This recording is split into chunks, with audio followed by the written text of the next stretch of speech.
Welcome to tonight's Terror, where you can expect original scary stories. Nothing here is written or narrated by AI. If you enjoy the content, consider subscribing to the channel and sharing your thoughts in the comments. Thanks for visiting, and enjoy the story.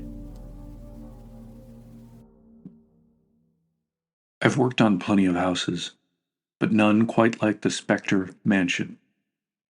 As soon as I stepped out of my truck and saw the place, I knew there was something different about it. The house loomed on the shore of a private pond, its stone walls buried under layers of creeping ivy in many places.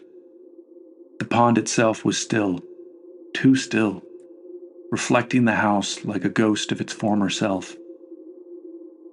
The pond was more like a lake, sprawling for at least 10 acres away from the mansion. Rumors about the place had been passed around the area for years. Stories of a widow, Clara Spectre, who drowned in the pond decades ago. Well, the newspapers said she'd drowned. Most people you talked to would tell you she'd been drowned. Those same people in town also said she never left, that her spirit lingered, wandering, waiting for something. I didn't put stock in any of it. Townies loved telling wild stories about rich folks. Simple as that. More importantly, ghosts don't cut checks. The new owners wanted the place renovated, and I needed the money. I was already so tired starting work that day that I could scarcely bring myself to think about putting in 10 hours at this monster of a property. Worse yet, it was day one. It was always a heavy lift to get organized and get things moving. With one hand, I popped a few aspirin in my mouth to stave off the exhaustion headache I felt coming on. Earlier, when I turned into the property, I marveled at the once pristine stonework on the columns flanking the iron gate and wondered if I could get a referral for a friend to fix that up. I had parked my truck on the only patch of the cobbled driveway not consumed by moss. I headed toward the house and began my survey walk. I always walk the entire property, interior and exterior, before starting work, and record everything with my phone. That video can come in very handy later on if claims of property damage or shoddy workmanship come up. Much of what I found aligned with the messages I'd received from the new owners. Cracked foundation here, water damage there. I noticed some issues with the roof that I was going to have to tell them about. I wasn't looking forward to breaking that news. However, they were the ones who bought this place, and there wasn't a financial advisor in the world who would have given them the green light. So all the surprises that come with renovation are on them, I thought. I rounded the corner on the right side of the house. It was the closest I'd come to the pond.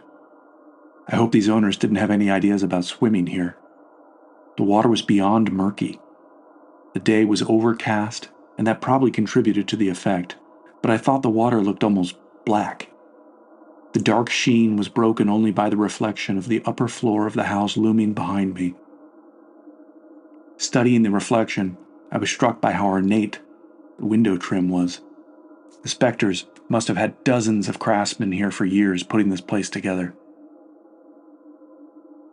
Suddenly, the reflection changed. Some kind of mass that had occupied a window slid away as I stared. I turned my head instinctively, hurting my neck in the process, although I wouldn't feel it until later. The window was empty. Was it that window? In the line of three, I was almost certain I'd been staring at the middle one. Scanning the others, I saw that someone, with a sick sense of humor, had positioned a dress-form mannequin in the window on the left. The figure occupied the whole of the window. Was that what I'd been seeing in the reflection? That didn't make sense. It moved. Whatever I saw moved. Well, I guess I can look forward to meeting a raccoon in there, I said aloud, half to break the silence, half to talk myself into a rational explanation. The interior survey of the house was uneventful. and I was relieved to see there wasn't any additional damage to report to the owners beyond the contract we'd outlined.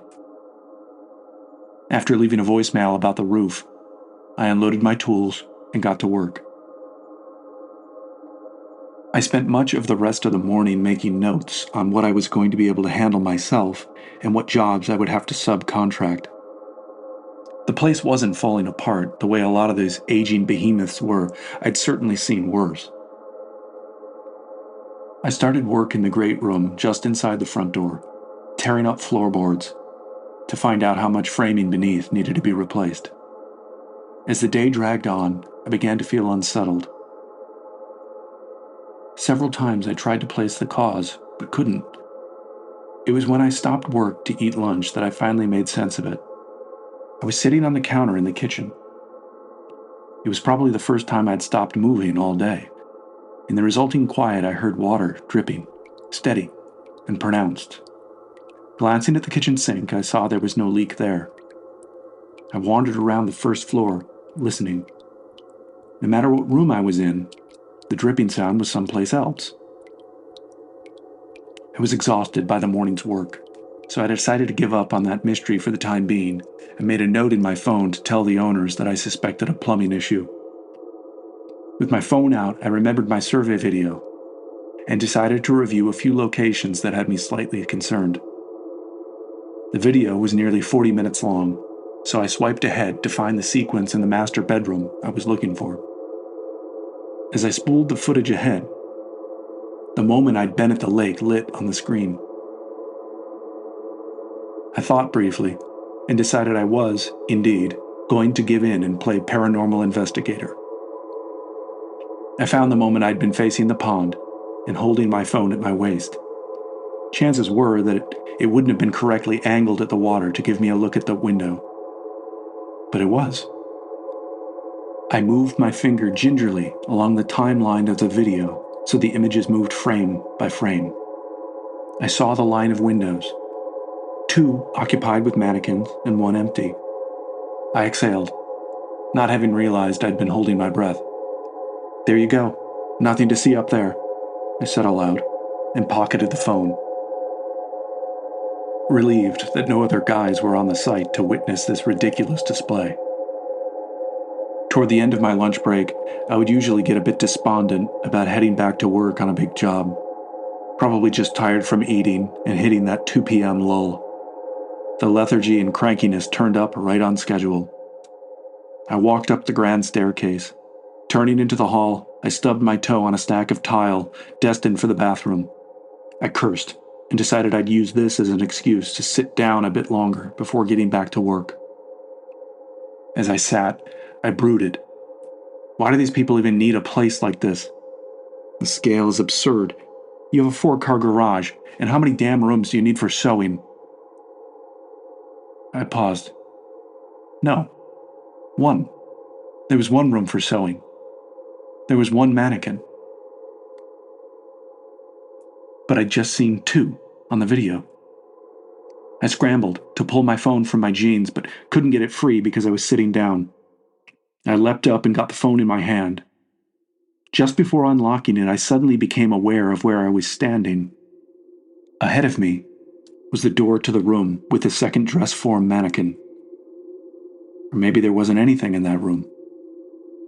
Again, more than a little embarrassed of my behavior, I slunk down the stairs and stood at the bottom, glancing up while I unlocked my phone and pulled up the video.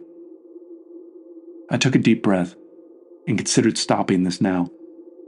I told myself I was just tired, stressed by the scope of the job, and creeped out by the rumors of this place. Of course, that was no use. Who wouldn't rewatch the video? I'm only human. So I did the human thing. I went back out to my truck, locked the doors, and pulled up the video. Returning to the sequence by the pond, I moved the video ahead frame by frame. The window was empty, and then there she was. A woman. Pale to the point of looking like an opaque blue-white. She was like a grotesque marble statue in that frame, a grimace of pain on her face, eyes closed and lips wrinkled in a tortured sneer. She wore a thin slip or nightgown. What I could see of her arms looked skeletal, as if the skin were wet paper draped over her bones. My heart rate had skyrocketed, and I thought I was going to hyperventilate, although I didn't know exactly what that felt like. I spent a moment trying to calm my breathing so I could focus again on the screen. It took all my strength to swipe ahead one more frame, because I knew that when I saw this woman move, my perception of reality would be altered forever. It wouldn't be a mannequin, or a painting, or a trick. It would be a thing, a ghost. Moving the timeline on my phone ahead one more frame, the woman disappeared from the screen. I scrubbed backward and looked again. She only appeared in that single frame. I didn't know what to think. Either this was an all-timer of a phone malfunction, or I was cracking up. Staring up at the house's facade, I weighed the reality of losing 3 months of income against the notion of encountering the thing I'd seen on my phone. I'd been hitting ignore on potential client calls for 2 years now, because there was simply that much demand for contractor work. I could find something else, easily. The phone chimed abrasively in my lap, and I flinched so hard my head bounced off the ceiling of the cab. It was the homeowner. He'd gotten my message and was not happy about the quote I offered on the roof repair. After a tense exchange, I saw my way out. I thanked him for this opportunity and told him it didn't appear we should work together. Tossing the phone onto the passenger seat, I felt a flush of relief. This job was going to be nonstop headaches anyway. I could make the money piecing together a few other projects in the coming weeks. I started the truck, and it wasn't until I was already in reverse that I realized all my tools were inside. Any contractor will tell you that your tools are the most essential investment you'll make in your business. I couldn't leave tens of thousands of dollars inside. With a groan, I put the truck in park and got out. I climbed the steps to the front door. Before I pulled the handle, I took a mental inventory of everything I had to get out of that house, and a plan for how to do so, making the fewest trips possible. Once I had that sorted in my mind, I didn't give myself time to think. I rushed inside and began breaking down my sawhorses, miter saw setup, and the rest of the large equipment I had staged in the great room, just inside the front door. I was able to get nearly everything out of the house and into the truck without incident. However, it had taken the better part of the afternoon.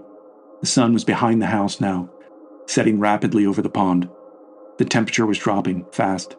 The news had said that the first frost may be coming. The last thing I needed was the table saw, and I was so determined to get out of there, I had the legs collapsed and was lugging it outside in less than 2 minutes. Behind the wheel of my truck again, I exhaled and put the keys in the ignition. I turned on the lights, and the front of the house lit up in brilliant white. Taking one last look at the place, I shook my head, half in disbelief, half in disgust with myself. I turned the truck around and took a peek in the rear view before angling toward the gate. The front door was open. There was no way I'd forgotten to close the door. Hadn't I just seen it closed? Securing the job site is day one stuff for a contractor, and I'd never left a house open before. I'd spent the whole afternoon so keyed up and frightened that I was more angry than anything else at this point. I put the truck in park and stormed up the steps. Reaching across the threshold for the handle, I froze. Just inside, only a few yards in front of me, stood the mannequin. Positioned purposely at the foot of the staircase, facing the front door. I heard myself muttering involuntarily as I gaped at the figure. Looking down at my hand, I realized I hadn't yet grasped the door handle. I fumbled clumsily for it, with my eyes fixed back on the mannequin. Just then, I felt something brush the back of my neck. a wet finger trailing across the skin below my hairline. I whipped around with my fist cocked. There was nothing there. I could see only the blinding beams of my truck's headlight. I'd had enough. More than enough. Grasping the handle and slamming the door behind me, I bolted to my truck and locked myself in. There was a heavy mist beginning to settle around the truck, and something told me this weather pattern was local to this property alone. In a panic, I slammed the accelerator down like a maniac. The truck lurched forward and began sliding on the wet moss that covered the driveway. I hit the brake too hard, only causing the truck to go into a spin across the cobbled courtyard. Mercifully, it came to a rest without colliding with anything. I looked up to see I'd come to a stop, facing the pond and the little patch of boggy lawn where I'd stood earlier today. The surface of the water had been like glass earlier, but now it was corrugated, as if a breeze or a fallen leaf had disturbed it. But neither had. The moon snuck from behind the clouds, and I could see more clearly the water's surface trembling. Now, in the lunatic moonlight, a pale, white head slowly broke the surface of the water.